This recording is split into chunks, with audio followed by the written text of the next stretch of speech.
19-20. Bienvenidos. Continuamos con Shock, quinta parte. En esta sección vamos a estudiar 3 temas estrechamente relacionados con la reanimación del paciente con shock hemorrágico: restitución de sangre, autotransfusión y transfusión masiva, y finalmente coagulopatía. Vamos a seguir exactamente el orden de las imágenes y explicar el razonamiento detrás de cada punto. Imagen 1. Restitución de sangre. Decisión de transfundir. Lo primero que debemos entender es que no todos los pacientes con shock hemorrágico necesitan inmediatamente la misma cantidad de sangre. La decisión de transfundir depende principalmente de cómo responde el paciente a la reanimación inicial. En la parte anterior vimos 3 patrones de respuesta: rápida, transitoria y mínima o nula. Aquí cobran importancia los 2 últimos. Cuando el paciente presenta una respuesta transitoria, inicialmente mejora con la administración de volumen, pero posteriormente vuelve a deteriorarse. Esto hace pensar que todavía existe una hemorragia activa o que la pérdida sanguínea fue considerable. En una respuesta mínima o nula, el paciente prácticamente no mejora a pesar de la reanimación inicial, lo que hace sospechar una pérdida sanguínea todavía más importante. Por eso, los pacientes con respuesta transitoria o mínima nula requieren reposición precoz con componentes sanguíneos: paquetes de glóbulos rojos, plasma, plaquetas. La idea fundamental es que estos componentes deben incorporarse desde las primeras fases de la reanimación cuando estén indicados, y no esperar hasta que el paciente se deteriore profundamente. Los glóbulos rojos restauran principalmente la capacidad de transporte de oxígeno. El plasma aporta factores de coagulación y las plaquetas contribuyen a formar el tapón hemostático. Por eso, en una hemorragia importante, debemos pensar en una reposición más completa y no solamente en volumen. 2. Pruebas cruzadas: sangre específica y sangre tipo O. El objetivo de la restitución sanguínea tiene 2 componentes fundamentales: recuperar el volumen intravascular y recuperar la capacidad de transporte de oxígeno. La opción preferida, siempre que el tiempo lo permita, es utilizar sangre completamente tipificada y con pruebas cruzadas. ¿Por qué? Porque así podemos comprobar la compatibilidad entre la sangre del donante y la del receptor y disminuir el riesgo de una reacción transfusional. Sin embargo, las pruebas cruzadas pueden tardar aproximadamente 1 hora, y en una hemorragia grave quizá no podamos esperar ese tiempo. 2A. Paciente estabilizado. Si el paciente se encuentra estable y podemos esperar, debemos utilizar sangre tipificada y con pruebas cruzadas, administrándola cuando esté disponible. Aquí disponemos de tiempo suficiente para priorizar la máxima compatibilidad. 2B. Hemorragia exsanguinante. La situación cambia completamente cuando existe una hemorragia exsanguinante, es decir, una pérdida sanguínea tan importante que amenaza inmediatamente la vida. En este contexto, si todavía no disponemos de sangre con pruebas cruzadas completas, puede administrarse sangre del tipo específico del paciente, aunque las pruebas cruzadas todavía no se hayan completado. Si se necesita plasma antes de conocer el grupo sanguíneo, la imagen señala el uso de plasma AB. El principio es claro. Cuando la vida está en peligro por una hemorragia masiva, no podemos retrasar innecesariamente la transfusión esperando estudios que todavía no están disponibles. 2C. Sangre tipo O. Cuando ni siquiera conocemos todavía el grupo sanguíneo del paciente y necesitamos transfundir urgentemente, puede utilizarse sangre tipo O. En mujeres en edad reproductiva, se prefiere ORH negativo, con el objetivo de disminuir el riesgo de sensibilización contra el factor RH y evitar posibles complicaciones en embarazos futuros. Sin embargo, en cuanto sea posible obtener sangre adecuadamente tipificada y con pruebas cruzadas, debemos sustituir la sangre tipo O por sangre compatible específica para el paciente. La imagen también plantea una excepción importante. Cuando se atiende simultáneamente a múltiples pacientes no identificados, debe extremarse la organización, porque existe el riesgo de administrar accidentalmente una unidad destinada a otra persona y provocar una incompatibilidad. Prevención de hipotermia. La hipotermia es un enemigo importante durante la reanimación del paciente traumatizado. Debe prevenirse y corregirse, especialmente cuando el paciente ya llega hipotérmico. ¿Por qué nos preocupa tanto? Porque la disminución de la temperatura corporal altera los mecanismos de coagulación y favorece que el paciente continúe sangrando. Aunque puede ser recomendable calentar la sangre en situaciones urgentes, la estrategia más eficaz consiste en prevenir la pérdida de temperatura desde el principio. Esto implica mantener un ambiente cálido, evitar pérdidas innecesarias de calor durante la evaluación, utilizar métodos apropiados de calentamiento. En trauma grave, prevenir la hipotermia forma parte integral del control de la hemorragia. 4. Calentamiento de cristaloides. Cuando se requieren grandes volúmenes de cristaloides, estos líquidos deben calentarse aproximadamente a 39 grados Celsius, equivalentes a 102,2 grados Fahrenheit, antes de administrarlos. Esto puede realizarse manteniendo los líquidos en sistemas de almacenamiento calentado, utilizando calentadores de líquidos durante la administración. El objetivo es sencillo. Si administramos grandes cantidades de líquidos fríos a un paciente que ya está vulnerable a la hipotermia, podemos empeorar rápidamente su temperatura corporal. Chambers 5. Sangre y hemoderivados. Aquí aparece una precaución importante. La sangre y los hemoderivados no deben almacenarse directamente en un calentador convencional. Sin embargo, sí pueden calentarse de manera controlada durante su administración mediante un calentador de líquidos adecuado. La diferencia es importante. No debemos improvisar métodos de calentamiento que puedan dañar los componentes sanguíneos. Imagen 2. Autotransfusión y transfusión masiva. 1. Autotransfusión. La autotransfusión consiste en recuperar la propia sangre del paciente y devolvérsela después de un procesamiento apropiado. La imagen nos muestra su utilidad especialmente en determinadas hemorragias intratorácicas. Algunos sistemas adaptados al drenaje torácico permiten realizar 3 pasos: recolectar la sangre, procesarla de forma estéril y posteriormente retransfundirla al paciente. Estos sistemas pueden incorporar anticoagulación con sustancias como citrato de sodio, heparina. Una situación en la cual puede considerarse la autotransfusión es el hemotórax masivo. Esto puede resultar útil porque estamos recuperando sangre que el propio paciente ha perdido y que, bajo las condiciones apropiadas, puede volver a utilizarse durante la reanimación. Sin embargo, existe una limitación importante. La sangre recuperada suele tener bajas concentraciones de factores de coagulación. Por esta razón, puede ser necesario administrar adicionalmente plasma, plaquetas. Es decir, aunque recuperemos los glóbulos rojos, esto no significa que estemos reponiendo de forma completa todos los componentes necesarios para una coagulación eficaz. 2. Transfusión masiva. Solamente un grupo reducido de pacientes en shock requerirá una transfusión masiva, pero cuando ocurre debemos reconocerla rápidamente. La imagen utiliza como definición habitual 10 o más unidades en 24 horas, o más de 4 unidades en 1 hora.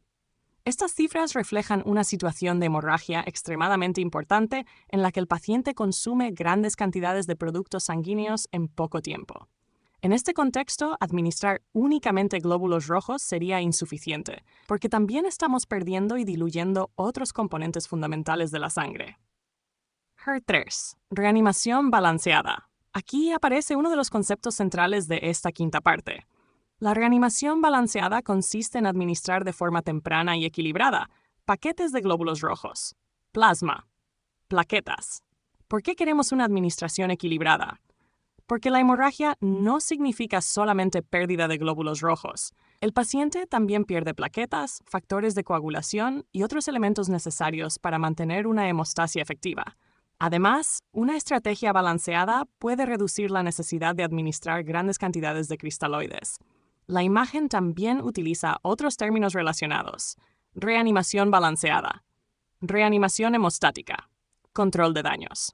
El objetivo es proporcionar los componentes sanguíneos de manera equilibrada para disminuir 3 grandes problemas: coagulopatía, hipotermia, acidosis. Estos 3 fenómenos son especialmente peligrosos porque pueden potenciarse unos a otros y dificultar todavía más el control de la hemorragia. 4. Protocolo de transfusión masiva. Cuando se identifica una hemorragia grave que probablemente requerirá cantidades importantes de productos sanguíneos, debe activarse un protocolo de transfusión masiva. Este protocolo tiene que garantizar que los componentes necesarios estén disponibles inmediatamente para permitir una reanimación eficaz. Sus objetivos son: primero, reconocer rápidamente una hemorragia grave; segundo, disponer precozmente de sangre y hemoderivados; Tercero, administrarlos de manera organizada. Esto evita perder tiempo solicitando cada componente de forma aislada mientras el paciente continúa sangrando. La administración adecuada y organizada de productos sanguíneos mejora el manejo de estos pacientes. La imagen también señala que pueden utilizarse diferentes escalas para seleccionar qué pacientes probablemente necesitarán una transfusión masiva, aunque ninguna escala tiene una precisión absoluta. Por eso, estas herramientas ayudan, pero nunca sustituyen la valoración clínica.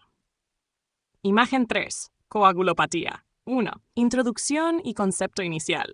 La coagulopatía es uno de los problemas más importantes en el trauma grave. Cuando un paciente presenta trauma grave más hemorragia, consume factores de coagulación mientras intenta formar coágulos para detener el sangrado. La imagen señala que puede existir coagulopatía temprana hasta en aproximadamente el 30% de los pacientes con lesiones graves al momento del ingreso, incluso aunque no utilizaran anticoagulantes previamente. Esto significa que la coagulopatía no siempre aparece como consecuencia tardía del tratamiento. El propio trauma grave puede asociarse desde el inicio con alteraciones importantes de la coagulación. Además, la reanimación masiva con líquidos puede empeorar el problema mediante dilución de las plaquetas, dilución de los factores de coagulación, hipotermia, que altera la función de la coagulación. Por eso debemos recordar esta asociación: trauma grave más hemorragia, reanimación masiva más hipotermia, mayor riesgo de coagulopatía. Y aquí entendemos por qué insistíamos tanto en no administrar cristaloides indiscriminadamente y en prevenir la hipotermia. 2. Evaluación de la coagulación. Entre los estudios iniciales que pueden utilizarse se encuentran tiempo de protrombina, tiempo parcial de tromboplastina, recuento plaquetario. Estos estudios son especialmente importantes cuando existen trastornos conocidos de la coagulación, uso de medicamentos capaces de alterar la coagulación, antecedentes de coagulación desconocidos o poco claros. Además, pueden utilizarse técnicas como tromboelastografía, tromboelastometría rotacional. Estas herramientas permiten observar de manera más global cómo se está formando y comportando el coágulo. Su utilidad consiste en identificar alteraciones de manera más precisa y ayudar a orientar qué componentes o factores de coagulación necesita el paciente. Por ejemplo, en lugar de administrar productos sanguíneos de manera indiscriminada, estas pruebas pueden contribuir a dirigir mejor la reposición. 3. Ácido tranexámico. El ácido tranexámico es un antifibrinolítico. ¿Qué significa esto? Durante la coagulación se forma un coágulo para detener la hemorragia, pero simultáneamente el organismo posee mecanismos destinados a degradarlo. Este proceso de degradación se denomina fibrinólisis. El ácido tranexámico ayuda a disminuir la degradación del coágulo, por eso puede ser útil en determinados pacientes con lesiones graves y hemorragia. La imagen enfatiza que el mayor beneficio se obtiene cuando se administra dentro de las primeras 3 horas después de la lesión. El esquema mostrado consiste en una primera dosis administrada durante 10 minutos. Si es necesario, un segundo gramo durante las siguientes 8 horas. Lo importante aquí es comprender que se trata de un tratamiento temprano. Su utilidad disminuye si se retrasa demasiado la administración. 4. Manejo de la coagulopatía. En pacientes que no requieren una transfusión masiva pero presentan alteraciones de la coagulación, pueden utilizarse según las necesidades. Plaquetas, crioprecipitados, plasma fresco congelado. La elección no debe hacerse al azar. Debe orientarse mediante los estudios de coagulación, incluyendo los niveles de fibrinógeno, y siguiendo los principios de una reanimación balanceada. El crioprecipitado es particularmente relevante cuando necesitamos corregir alteraciones relacionadas con el fibrinógeno. Otro punto importante es que algunos medicamentos anticoagulantes o antiagregantes utilizados recientemente por el paciente pueden no detectarse adecuadamente con estudios convencionales como tiempo de protrombina, relación internacional normalizada, tiempo parcial de tromboplastina.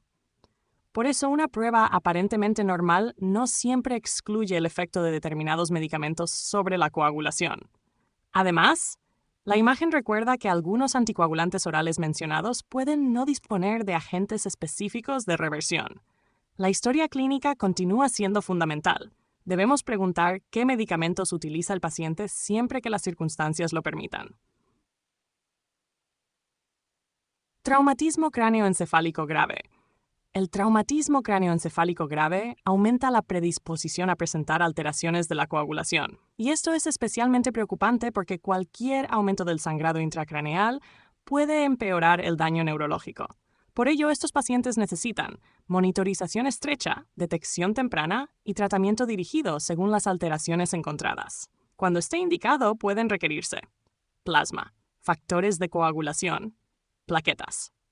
La imagen destaca además que la administración temprana de estos componentes puede mejorar el pronóstico cuando se conoce que el paciente utiliza anticoagulantes o antiagregantes plaquetarios. El concepto que debemos recordar es que en un traumatismo cráneoencefálico grave no podemos permitir que una coagulopatía no detectada facilite la expansión de una hemorragia intracraneal. 6. Administración de calcio. Finalmente, llegamos al calcio. La imagen señala que la mayoría de los pacientes transfundidos no necesitan automáticamente calcio suplementario. Por lo tanto, no debemos administrar calcio de manera indiscriminada simplemente porque un paciente está recibiendo sangre. Si existe sospecha de alteración o necesidad de reposición, debemos seguir una secuencia: medir calcio iónico, valorar si realmente necesita reposición y administrar según los resultados. ¿Por qué medir calcio iónico? Porque es la fracción fisiológicamente activa del calcio y es la que nos interesa especialmente en este contexto. Durante transfusiones importantes, el citrato presente en algunos productos sanguíneos puede unirse al calcio y contribuir a disminuir el calcio ionizado. Si esto ocurre de manera significativa, puede afectar distintas funciones fisiológicas. Pero la imagen termina con una advertencia muy importante. Hay que evitar el exceso de calcio, porque una administración suplementaria excesiva también puede ser perjudicial. Por eso el tratamiento debe realizarse según la evaluación del paciente y los resultados obtenidos, no de forma automática. Integración de las tres imágenes. Para comprender esta quinta parte como un solo proceso, pensemos en un paciente traumatizado que continúa sangrando. Primero evaluamos cómo responde a la reanimación. Si presenta respuesta transitoria o mínima nula, debemos pensar rápidamente en reposición con glóbulos rojos, plasma y plaquetas. Si conocemos su grupo y tenemos tiempo, utilizamos sangre tipificada y con pruebas cruzadas. Si la hemorragia amenaza inmediatamente la vida, utilizamos alternativas disponibles de forma urgente hasta conseguir sangre completamente compatible. Simultáneamente debemos prevenir la hipotermia, porque un paciente frío coagula peor. Si la pérdida sanguínea es muy importante y el consumo de componentes aumenta rápidamente, debemos pensar en transfusión masiva y activar un protocolo organizado. La reanimación debe ser balanceada, porque no queremos reemplazar únicamente glóbulos rojos. También necesitamos preservar o restaurar la capacidad de coagulación. Finalmente, debemos buscar y tratar precozmente la coagulopatía, utilizando estudios convencionales o pruebas viscoelásticas cuando estén disponibles, administrando los componentes indicados y considerando medidas como el ácido tranexámico temprano cuando corresponda. Así podemos entender el mensaje global de esta quinta parte. Controlar la hemorragia no consiste solamente en detener físicamente el sangrado. También debemos restaurar los componentes sanguíneos, mantener la temperatura y corregir las alteraciones de la coagulación para que el propio organismo pueda formar y mantener coágulos eficaces. Con esto terminamos la quinta parte del tema de shock. Hoy revisamos la restitución sanguínea, la elección del tipo de sangre según la urgencia, la prevención de la hipotermia, la autotransfusión, la transfusión masiva, la reanimación balanceada, la coagulopatía, el ácido tranexámico y la vigilancia del calcio durante la transfusión. Muchas gracias por acompañarme en esta explicación. Espero que ahora estos conceptos sean mucho más fáciles de relacionar y comprender. Nos vemos en la siguiente parte del tema de shock. No olviden suscribirse para continuar estudiando juntos y recibir las próximas clases.